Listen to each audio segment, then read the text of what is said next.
उत्तर भारत के एक दूर दराज गांव भानगढ़पुर में वर्षों पहले एक अजीब घटना घटी थी, जिसे आज भी लोग थरथराते हुए सुनाते हैं। गांव के बाहर एक पुराना खंडहर था, जिसे लोग शापित हवेली कहते थे। कोई उस हवेली के पास नहीं जाता था, खासकर रात के समय। कहा जाता था कि वहाँ एक सरकटी चुड़ैल रहती है, बिना सिर के एक भूतिया औरत, जो आधी रात को निकलती है और लोगों की आत्मा खींच लेती है। बहुत साल पहले गांव में रूपवती नाम की एक औरत रहा करती थी। वह बेहद सुंदर थी और उसकी सुंदरता दूर दूर तक मशहूर थी। लेकिन गांव के जमींदार ने उस पर बुरी नजर डाली। जब उसने रूपवती को मजबूर करने की कोशिश की, तो रूपवती ने उसकी बात ठुकरा दी।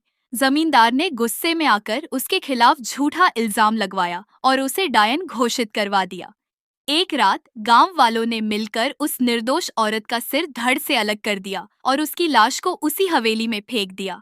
लेकिन मरने से पहले रूपवती ने शपथ ली, जिसने मेरे साथ अन्याय किया है, उसकी 7 पुश्तों को मैं चैन से नहीं जीने दूंगी। कुछ ही दिनों में गांव में अजीब घटनाएं घटने लगी। लोगों के मवेशी मरने लगे, बच्चे बीमार रहने लगे और रात में हवेली से औरत के चीखने की आवाजें आने लगी। एक दिन एक किसान ने देखा कि एक औरत की सिर कटी लाश खेतों में चल रही है, बिना सिर के, लेकिन सफेद साड़ी में लिपटी, हवा में तैरती। हर अमावस्या की रात चुड़ैल अपने सिर की तलाश में गांव में भटकती थी।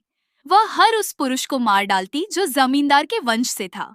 धीरे धीरे जमींदार का पूरा खानदान खत्म हो गया। कहते हैं कि जब भी कोई हवेली के पास जाता है, उसे एक औरत की आवाज सुनाई देती है, मेरा सिर कहाँ है? जो भी जवाब देने की कोशिश करता है, वो कभी लौट कर नहीं आता। अंत नहीं, शाप अमर है आज भी। गांव वाले उस हवेली से दूर रहते हैं।